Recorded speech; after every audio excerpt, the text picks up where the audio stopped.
فَكُلُوا مِمَّا رَزَقَكُمُ اللَّهُ حَلَالًا طَيِّبًا، پس تم جو روزی اللہ نے تمہیں دی ہے اس کو کھاؤ جو حلال طیب ہے، یعنی اس کو حلال سمجھو۔ اب اس آیت کا ربط کیا ہے؟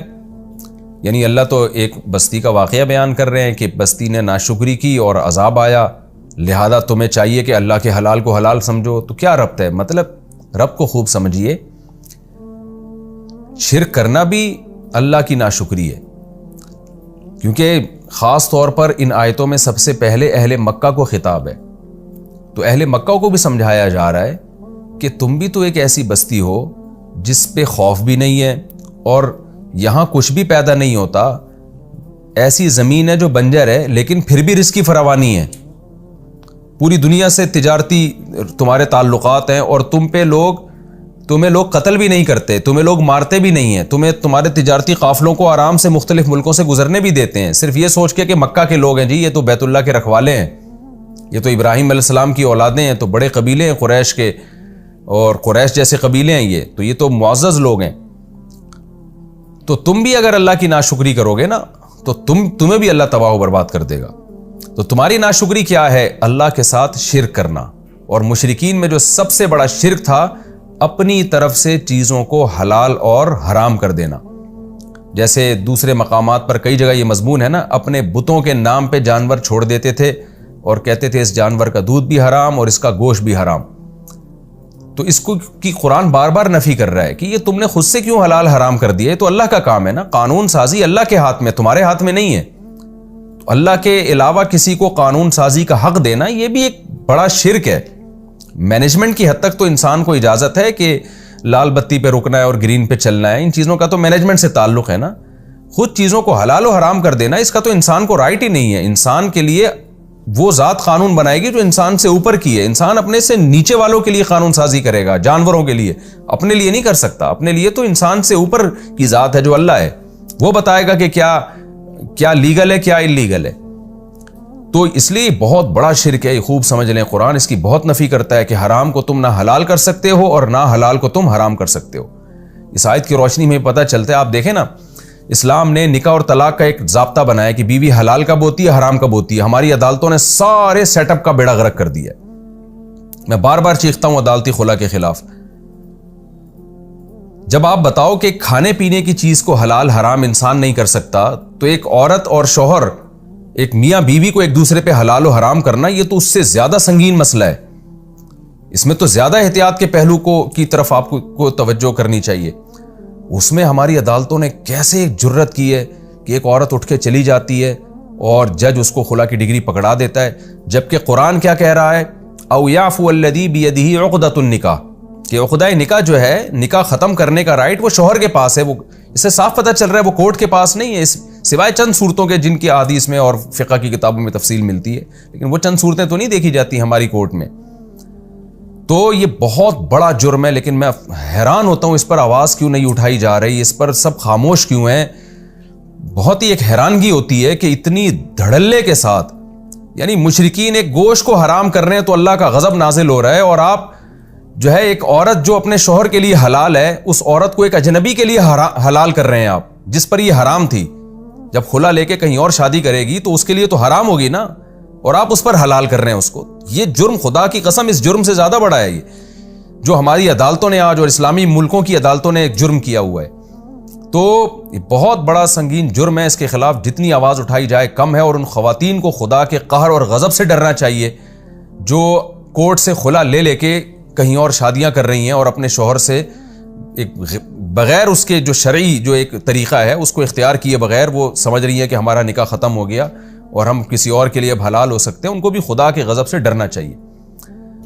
میرا کہ اس پر بیان تھا تو میں نے کسی خاتون کے نیچے کمنٹس پڑھے، میں نے بتایا کہ ہمارے ایک سابق صدر تھے جنہوں نے ظلم کرتے ہوئے کورٹ میں جو ہے نا یہ خلا کا ایک نظام چلا دیا کہ بس عورت کوئی معقول ریزن نہ بھی بیان کرے تو کورٹ طلاق کی ڈگری دے دے گی اس کو۔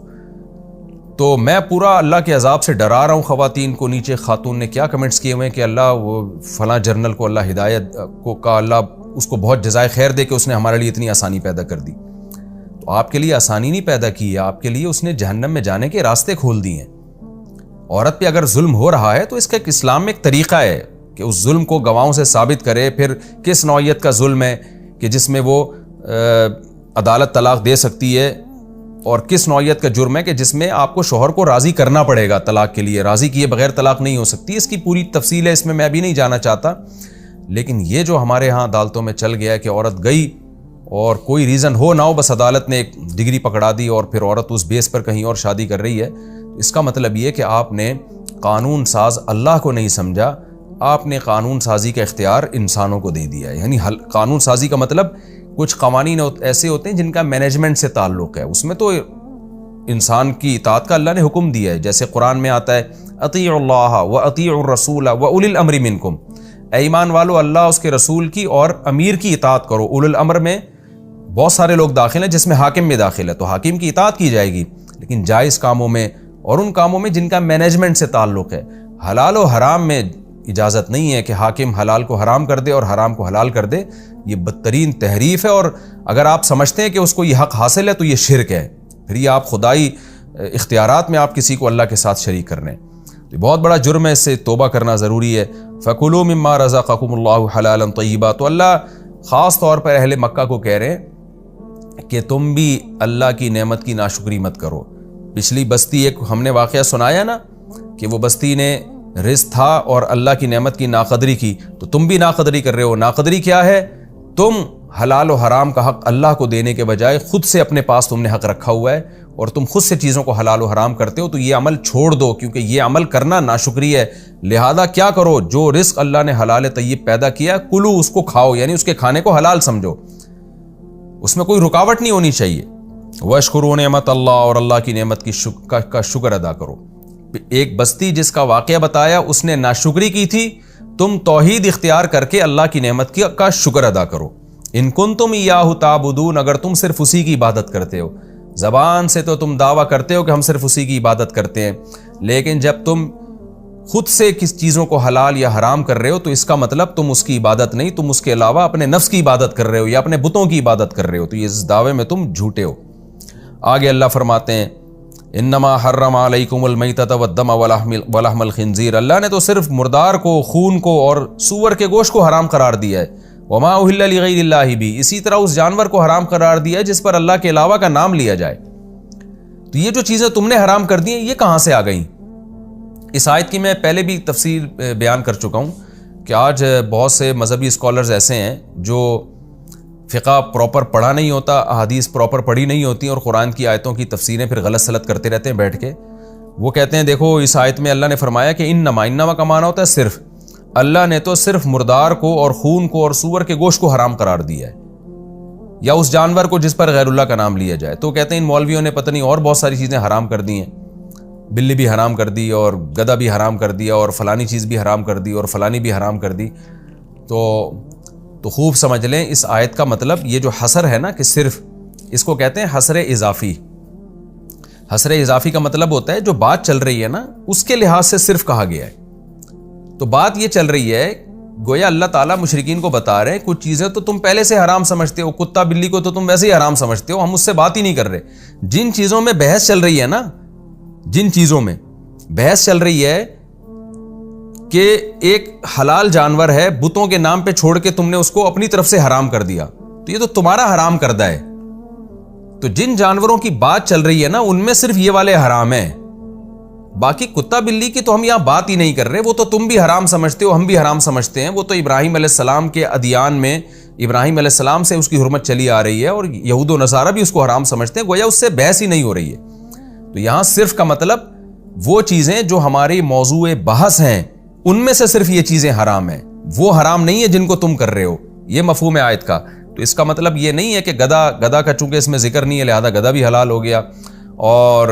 کتے کا بھی ذکر نہیں، بلی کا بھی ذکر نہیں لہذا کتے بلی بھی حلال ہو گئے. تو یہ مطلب ہرگز نہیں ہے. تو یہ قرآن کا جو صرف ہے، یہ صرف کا مطلب ساری دنیا کے جانوروں کے بارے میں یہ نہیں کہا جا رہا کہ ان میں سے صرف یہ حرام ہے. صرف کا مطلب جو جانور موضوع بحث ہیں ان میں سے صرف یہ والے حرام ہیں اور جن کو تم نے حرام کیا ہے وہ داخل نہیں ہے. تو صرف کا مطلب ان جانوروں کو نکالا جا رہا ہے جن کو مشرکین خود سے حرام کیا کرتے تھے. باقی کتا بلی تو اس آیت میں موضوع بحث ہی نہیں ہے، وہ تو ویسے ہی حرام ہے. وہ تو اجماع پوری امت کا، اور احادیث میں سے یہ بات ثابت ہے کہ ہر وہ جانور جو پنجوں سے شکار کرتا ہے، جو درندے ہیں، وہ تمام کے تمام اللہ نے ہم پر حرام کیے. فمن اضطر، اللہ فرماتے ہیں ہاں جو مجبور ہو جائے، غیر باغین، بشرطے کہ وہ طالب نہ ہو، یعنی طالب لذت نہ ہو، مزے لینے کے لیے نہ کھا رہا ہو، ولا عادن، اور حد سے تجاوز بھی نہ کرے، کھائے بھی اتنا جتنا جان بچانے کے لیے ضروری ہے، فإن اللہ غفور رحیم، تو بے شک اللہ تعالیٰ معاف کرنے والا اور رحم کرنے والا ہے، اسے اللہ معاف کر دے گا۔ یعنی معاف کرنے کا مطلب یہ کہ اس کو اس کی سزا نہیں ملے گی، کیونکہ اللہ کی نظر میں یہ جرم نہیں ہے۔ تو یہاں معاف کرنے کا مجازی معنی ہے، معاف کرنے کا مطلب یہ نہیں ہے کہ وہ جرم تو کیا اس نے لیکن ہم معاف کر دیں گے، مطلب یہ ہے کہ اس کو سزا نہیں ملے گی۔ وَلَا تَقُولُوا لِمَا تَصِفُ أَلْسِنَتُكُمُ الْكَذِبَ، اب اللہ تعالیٰ اس مضمون کو اور زیادہ ڈیٹیل سے بیان کر رہے ہیں کہ کچھ چیزوں کو تم نے حرام کیا ہوا ہے، ان کو حرام نہ سمجھو، ان کو حلال سمجھو۔ اب اللہ کیا فرما رہے ہیں؟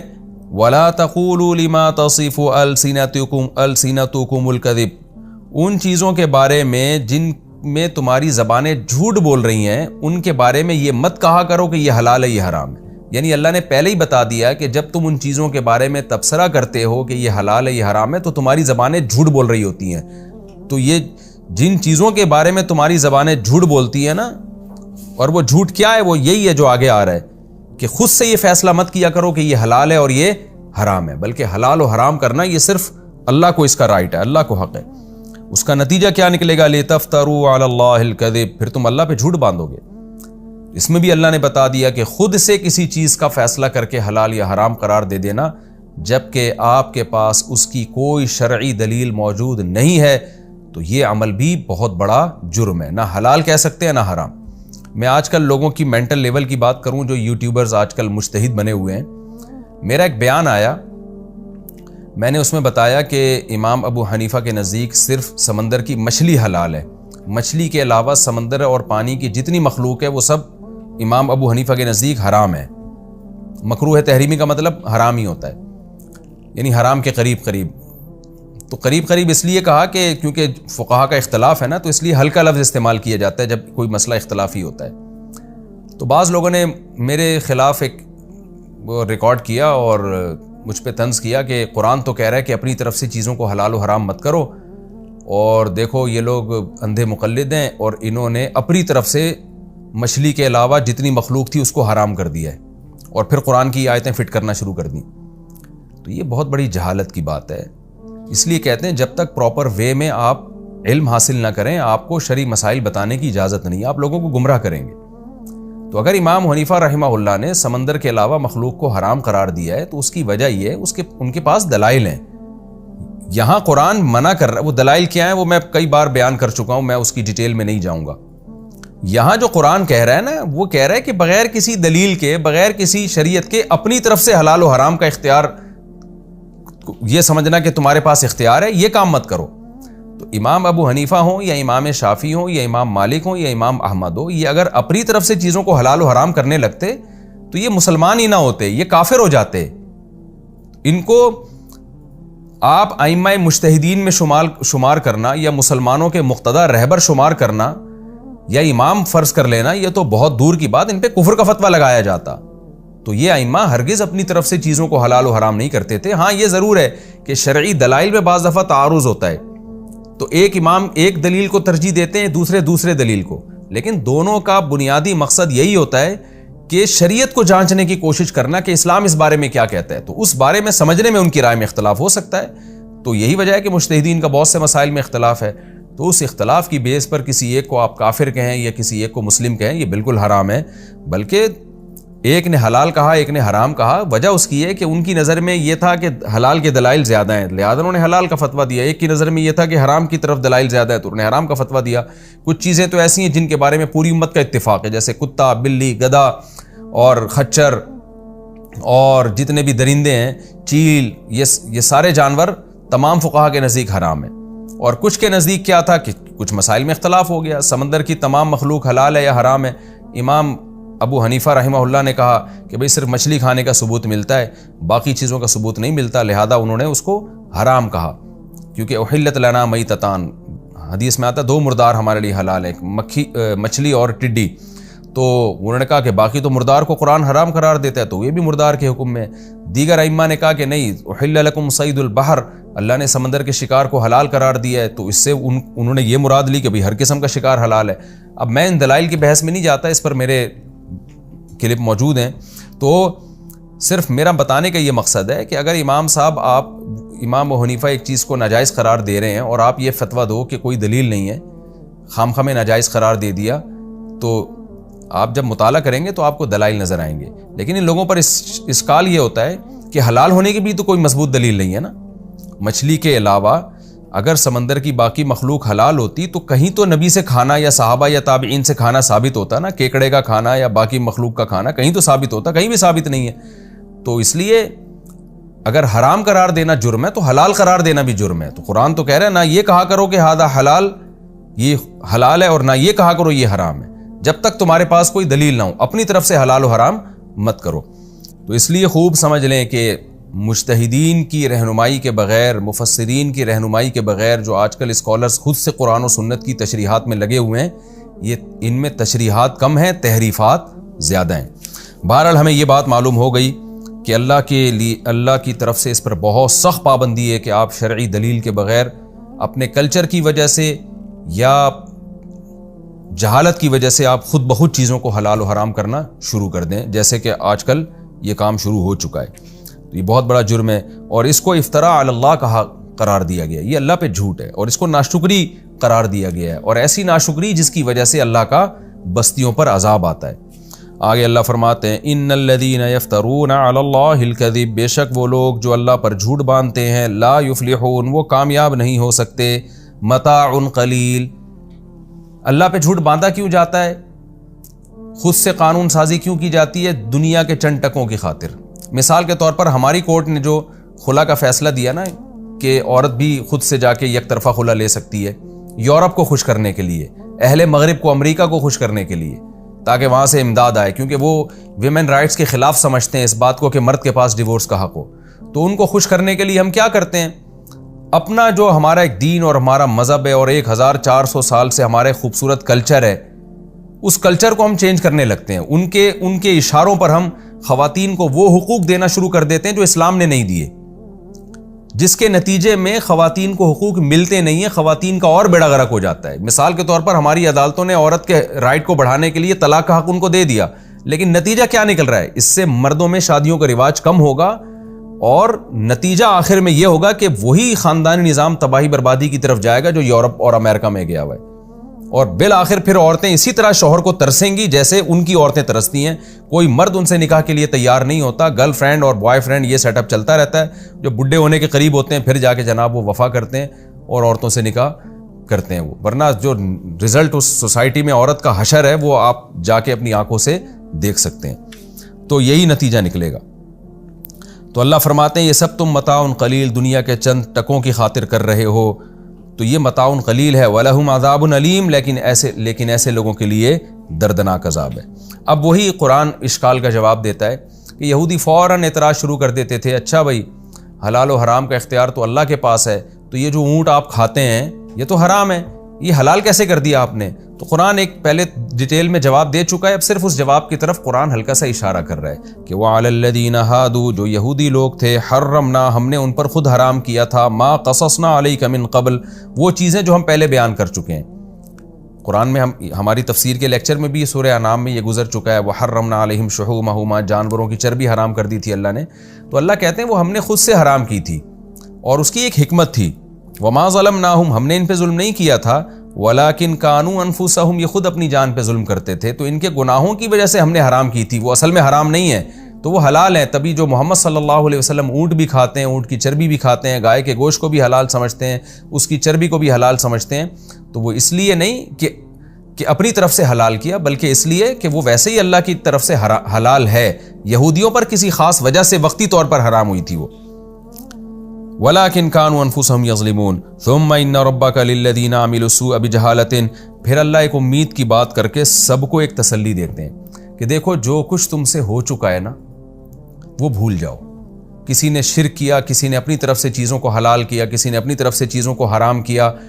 جو کچھ کرتے رہے یا اب تک جو ناشکری ہوئی جس کی بیس پر اللہ بستیوں کو ہلاک کر دیتا ہے، تو خوب سمجھ لو ثم، بڑے اہتمام سے جب کوئی بات بیان کی جاتی ہے تو ثم سے کہ پھر ایک بات کان کھول کے سنو، ان ربک، بے شک تیرا رب، للذین عملوا السوء، ان لوگوں کے لیے جو برائی کر بیٹھتے ہیں، بجہالت، جہالت میں۔ یہاں جہالت کا یہ مطلب نہیں ہے کہ ان کو مسئلے کا علم نہیں تھا اس لیے برائی کر لی، اس کو کہتے ہیں قید اتفاقی۔ میں کئی بار قید اتفاقی یعنی اور احترازی، اتفاقی شرط کسے کہتے ہیں، احترازی کسے کہتے ہیں، کئی بار ایکسپلین کر چکا ہوں۔ احتراز کا مطلب یہ ہوتا ہے کہ یہ بطور شرط کے بیان کیا جا رہا ہے، یعنی شرط کا مطلب جو لوگ برا عمل کریں جہالت میں تو ان کی توبہ قبول ہوگی۔ اس سے یہ مفہوم ہو رہا ہے کہ اس کا مطلب جان بوجھ کر اگر گناہ کریں تو توبہ قبول نہیں ہوگی، خوب سمجھ لیں یہ مطلب نہیں آیت کا۔ یہاں جہالت کا مطلب یہ کہ جو بھی گناہ کرتا ہے جہالت میں ہی کرتا ہے، وہ چاہے اس کو یہ علم ہو کہ یہ حرام ہے، گناہ ہے، بری بات ہے، پھر بھی اگر کر رہا ہے تو قرآن اس کو جاہل ہی کہتا ہے، اس لیے کہ وہ علم جو آپ کو عمل کے لیے موٹیویٹ نہ کرے، وہ علم کا ہونا نہ ہونا برابر ہے، تبھی تو قرآن پڑھے لکھے لوگوں کو بھی جاہل کہتا ہے نا۔ تو یہاں جہالت سے اردو والی جہالت مراد نہیں ہے، بلکہ وہ جہالت ہے جو گناہ کرنے والے کو اللہ خطاب دیتا ہے کہ یہ جاہل لوگ ہیں۔ جیسے قرآن میں مشرکین کو بھی جاہل کہا گیا ہے نا، حالانکہ ان کو تو علم تھا کہ یہ بت ہمارا کچھ بھی نہیں کر سکتے، پھر بھی اللہ نے ان کو جاہل کہا ہے۔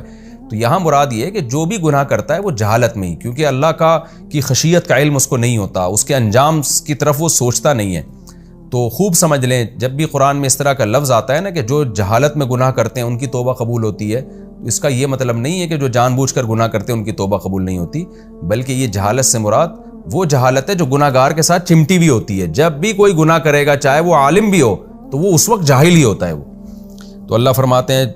پھر تیرا رب ان لوگوں کے لیے جو جہالت میں گناہ کر بیٹھے ہیں، ثم تابوا، پھر اس کے بعد توبہ کر لیں اس گناہ کرنے کے بعد، واصلحوا، اور آئندہ کے لیے اصلاح بھی کر لیں۔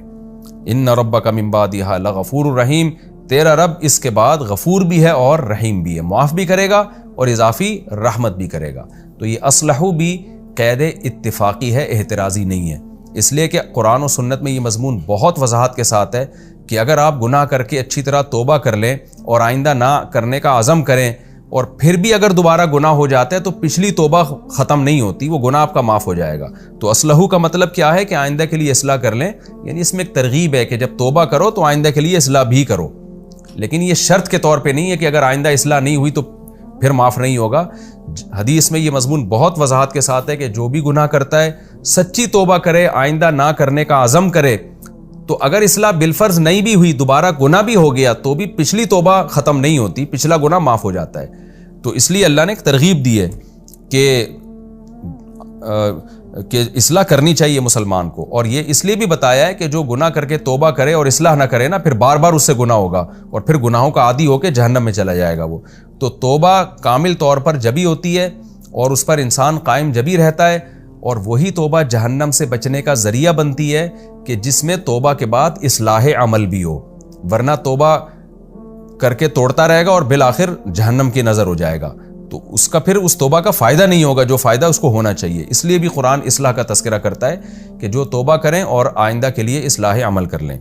تو یہ ہماری الحمدللہ لیکچر مکمل ہو گیا، اور اس کا خلاصہ بھی آسان ہے۔ اللہ تعالیٰ نے ایک بستی کا واقعہ بیان کیا جنہوں نے ناشکری کی، تباہ و برباد کر دیا۔ اس سے ہمیں سبق ملتا ہے کہ اگر ہم کھا پی رہے ہیں، ہمیں نعمتیں ملی ہوئی ہیں، تو ہمیں اللہ کی عبادت کرنی چاہیے، گناہوں سے بچنا چاہیے، شرک سے بچنا چاہیے۔ دوسرا اہم مسئلہ یہ پتہ چلا کہ اپنی طرف سے چیزوں کو حلال و حرام کرنے کا آپ کو اختیار نہیں ہے۔ جب اپنی طرف سے حلال و حرام کا نہیں ہے تو بیوی کو حلال و حرام کرنے کا اختیار گورنمنٹ کے پاس کہاں سے آ گیا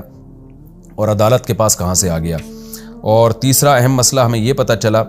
کہ جو شخص بھی گناہ کر کے توبہ کرتا ہے، کتنے ہی بڑے بڑے گناہ ہوئے ہوں، اللہ غفور بھی ہے اور رحیم بھی ہے، لہذا جو اب تک ہو چکا اسے بھول جاؤ، توبہ کرو اور آئندہ کے لیے اصلاح عمل کرو۔ اللہ تعالیٰ سمجھنے کی عمل کی توفیق عطا فرمائے۔